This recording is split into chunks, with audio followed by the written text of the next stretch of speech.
안녕하세요.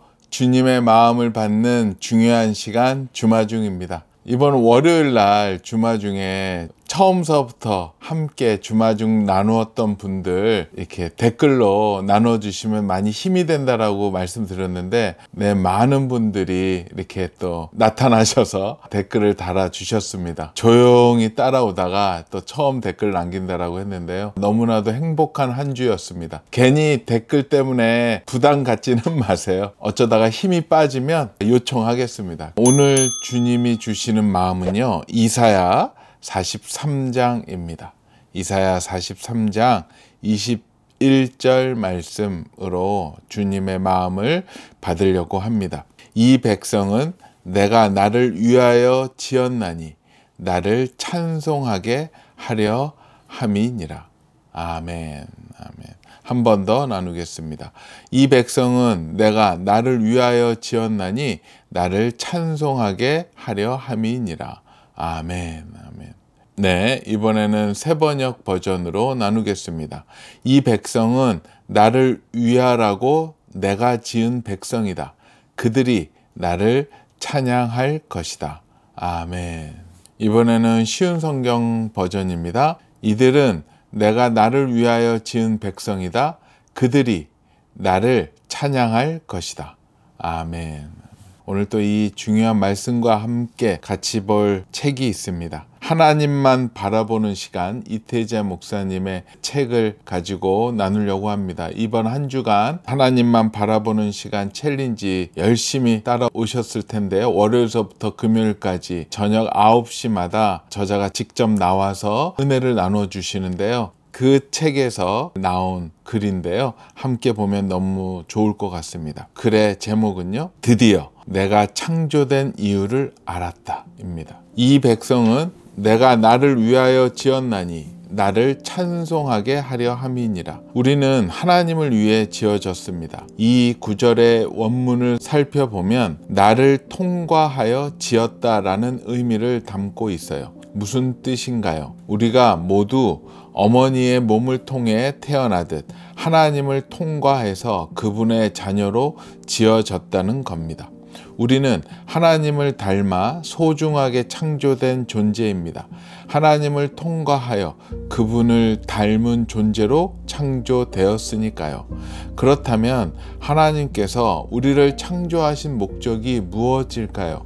바로 하나님을 찬송하게 하기 위함입니다. 이 구절에서 찬송의 의미로 사용된 단어가 테힐라인데, 이는 찬양하는 노래를 의미하기도 하고 예배 대상을 영화롭게 하는 것을 의미하기도 합니다. 아무나 하나님을 영화롭게 할 수 없습니다. 하나님을 통해 창조되어 하나님을 닮은 우리이기에 할 수 있는 것이 테힐라입니다. 우리는 하나님을 예배하도록 특화되어 창조되었습니다. 하나님을 찬송하도록, 하나님을 예배하도록 창조되었지요. 누구를 예배합니까?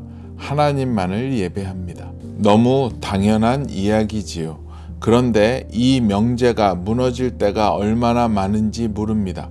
특히 우리의 예배 안에 하나님이 아닌 다른 것을 예배할 위험이 존재한다는 걸 알아야 합니다. 성경에 놋뱀, 에봇, 천사가 우상으로 등장합니다. 이들은 하나님을 위해 쓰임받는 도구일 뿐인데 어처구니 없게도 한순간 우상으로 둔갑해 버렸어요. 사역의 도구가 우상이 된 것입니다. 우리가 예배 안에서 깨어지지 않으면 이와 같은 위험한 일이 일어날 수 있습니다. 잘못하면 사역 자체가, 내가 속한 모임과 공동체가 예배 대상이 될 수 있지요.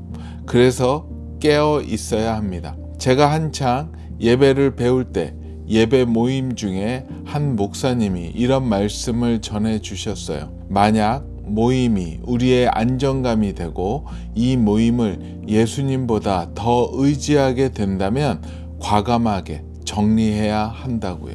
그 메시지가 지금도 제 마음에 울립니다.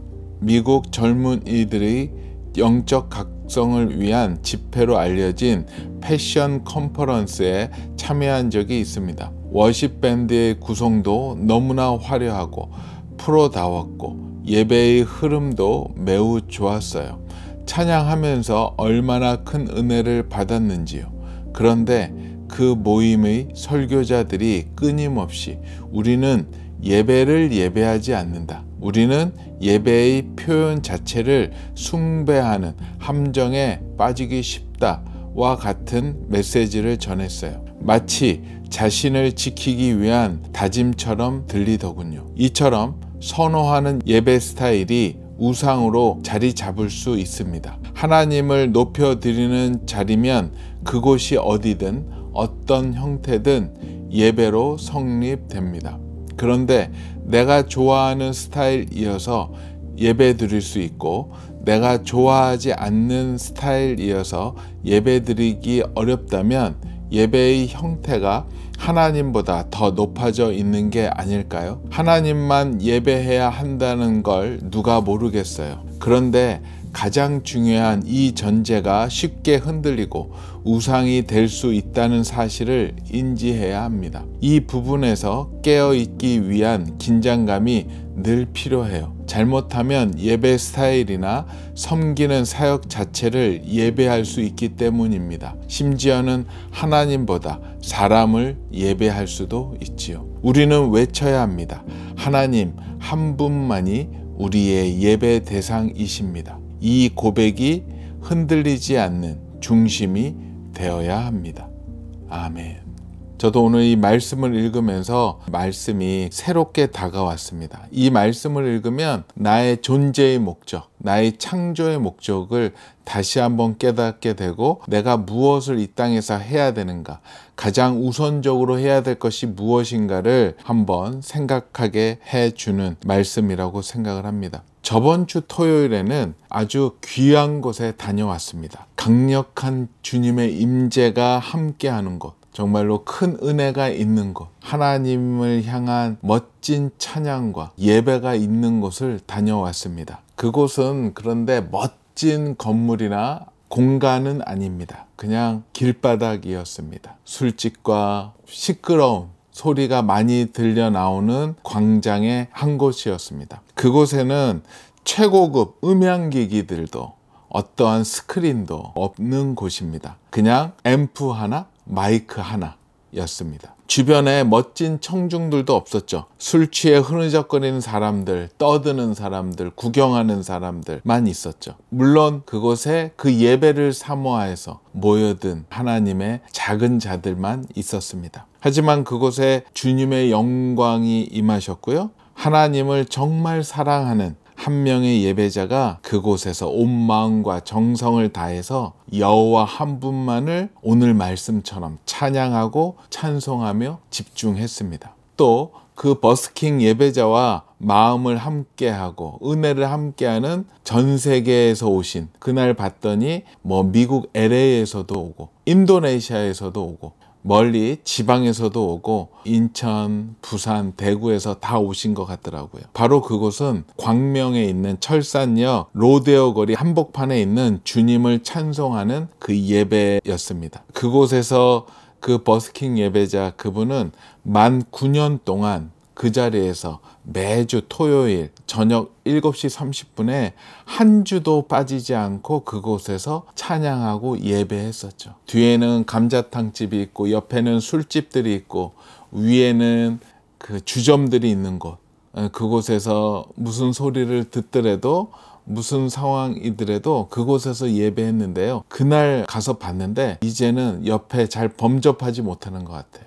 하나님의 은혜가 확실히 있다라는 걸 그들도 알고 있는 것 같아요. 술 취해서 지나가다가도요 깜짝 놀라서 옆으로 피해가기도 하고 그렇습니다. 바로 거기서 예배 드리는 그 예배자는 롬파리팔에서도 몇 주 전에 소개시켜드렸던 강한별 사역자였습니다. 그곳에서 1시간 찬양하고 주님의 말씀을 나누고 또 지나가는 사람들한테 복음을 전달했는데요. 너무나도 귀한 시간이었어요. 어떤 이들은 그렇게 한다고 무슨 효과가 있느냐, 얼마나 전도가 됐느냐. 예, 전도가 됩니다. 거기에서 그 9년 동안 예배를 드렸기 때문에 거기에 찾아오는 분들, 또 이곳을 통해서 하나님을 또 만나보게 되었고, 또 어릴 때 교회를 떠났던 사람들이 그곳에 술 먹으러 지나가다가 다시 한번 찬양을 듣고 복음을 들으면서 또 주님께 돌아갔다라는 이야기들, 됩니다. 한 생명, 9년 동안 정말 한 생명, 몇 생명 건진 게 얼마나 귀한 것입니까?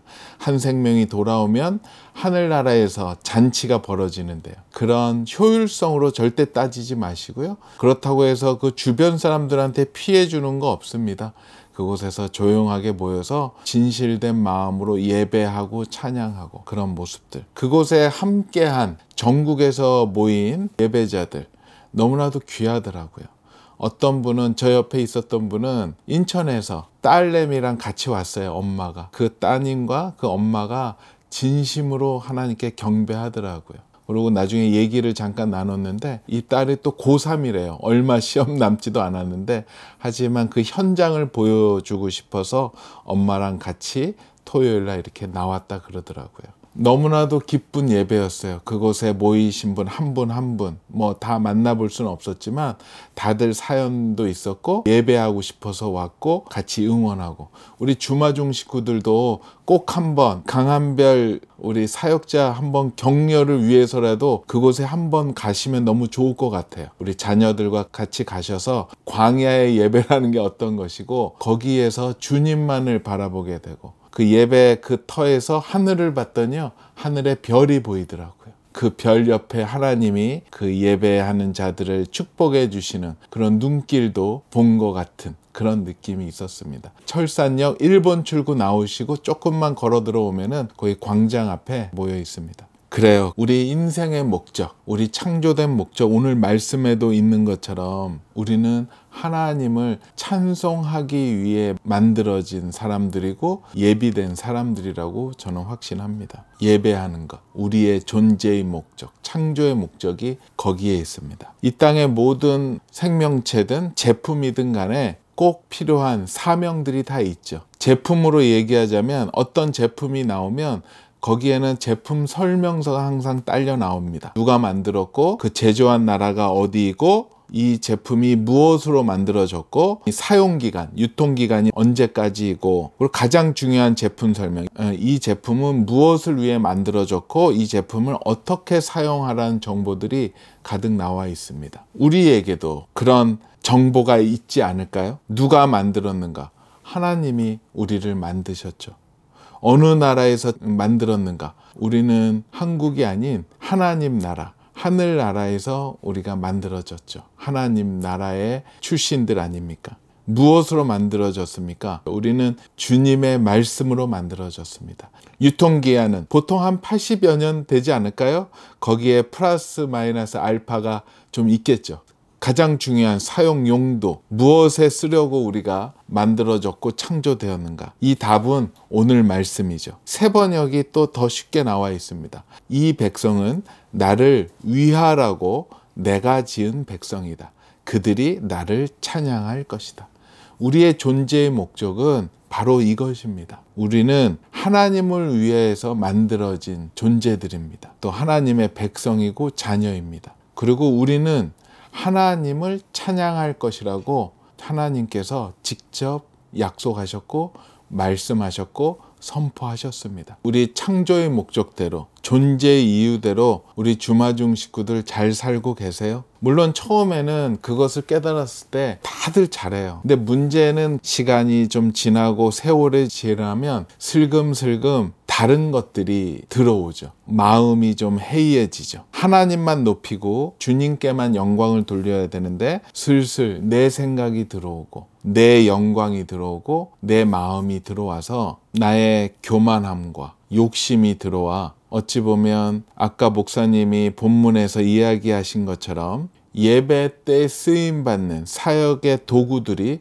슬슬 주님의 자리로 비집고 들어가서 주님의 영광을 훔치는, 낚아채는 그런 큰 잘못들을 범하고 있을 때가 많은 것 같아요. 그리고 내 스타일의 예배, 내가 선호하는 음악, 내가 선호하는 인도자, 목회자들로 인해서 예배를 드리고 안 드리는 그런 모습들이 점점 우리의 삶에서 나타나는 것 같습니다.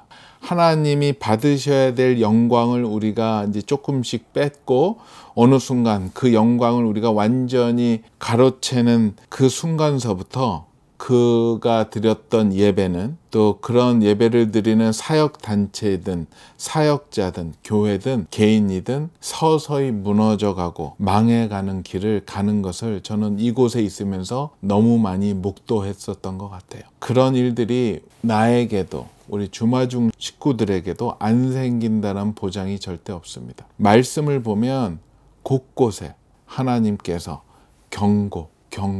경고해 두셨어요. 하나님이 어떤 분이시고 어떠한 것을 가장 싫어하신다라는 것을. 오늘 그 말씀들을 함께 몇 구절 나누겠습니다. 출애굽기 34장 14절 말씀입니다. 너는 다른 신에게 절하지 말라. 여호와는 질투라. 이름하는 질투의 하나님이니라. 하나님은 질투의 하나님이십니다. 절대 하나님은 다른 것에 마음을 두는 것을, 하나님보다 더 높은 곳에 마음 두는 것을 용납하지 않으신 것 같아요. 또 한 구절, 이사야 42장 8절 말씀입니다. 나는 여호와이니 이는 내 이름이라. 나는 내 영광을 다른 자에게, 내 찬송을 우상에게 주지 아니하리라. 아멘. 이 말씀 또한 정말로 두려운 말씀이죠. 하나님께 올라갈 영광을 어떤 이에게도 주지 않으신다라고 하나님께서 얘기하십니다. 또 이사야 48장 11절 말씀에 이런 말씀이 있어요. 나는 나를 위하며 나를 위하여 이를 이룰 것이라. 어찌 내 이름을 욕되게 하리요 내 영광을 다른 자에게 주지 아니하리라. 정말로 무서운 말씀이죠. 하나님은 하나님의 영광을 다른 자에게, 하나님을 예배하는 자에게 이걸 주시겠습니까? 절대 그럴 수 없습니다. 마지막 한 구절인데요. 시편 4편 2절 말씀입니다. 인생들아, 어느 때까지 나의 영광을 바꾸어 욕되게 하며 헛된 일을 좋아하고 거짓을 구하려는가? 정말 이 구절, 네 구절을 보다 보면 등줄기에서 땀이 축 납니다. 하나님은 우리가 경외할 대상이지 하나님과 맞먹고 하나님의 영광을 빼앗을 그런 하나님이 아니십니다. 그래요. 우리 주마중 식구들은 어떠세요? 어떻게 예배하고 계십니까? 정말 중요한 것은 그곳에서 우리가 얼마나 전심으로 주님을 찬양하고 찬송하고 오로지 주님께만 영광을 올려드리고 있는가가 관건이 아닌가 생각이 듭니다. 오늘 본문 중에 또 좋은 글이 있어서 같이 나누려고 합니다. 그런데 내가 좋아하는 스타일이어서 예배 드릴 수 있고 내가 좋아하지 않는 스타일이어서 예배 드리기 어렵다면 예배의 형태가 하나님보다 더 높아져 있는 게 아닐까요? 하나님만 예배해야 한다는 걸 누가 모르겠어요. 그런데 가장 중요한 이 전제가 쉽게 흔들리고 우상이 될 수 있다는 사실을 인지해야 합니다. 이 부분에서 깨어있기 위한 긴장감이 늘 필요해요. 잘못하면 예배 스타일이나 섬기는 사역 자체를 예배할 수 있기 때문입니다. 심지어는 하나님보다 사람을 예배할 수도 있지요. 우리는 외쳐야 합니다. 하나님 한 분만이 우리의 예배 대상이십니다. 이 고백이 흔들리지 않는 중심이 되어야 합니다. 아멘. 오늘 말씀 한 번 더 나누겠습니다.